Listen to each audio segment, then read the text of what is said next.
Phillips from the Tradesman's Eye. I'm going to show you today of how to double post your closet bolts and use the right ones. This is the monster closet bolt I recommend. It's why? Because it's a thicker closet bolt and it's also taller in cases like this where the tile was laid with thicker grout, and they'll be tall enough to be able to cut off later, where the other closet bolts that come with these toilets will have a shorter, thinner closet bolt.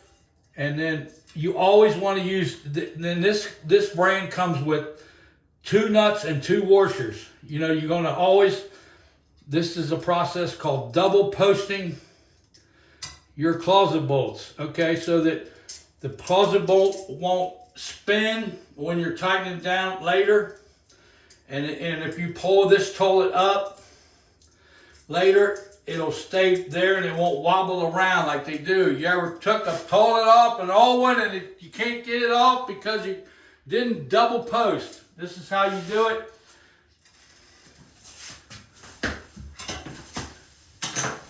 Fasten this one down.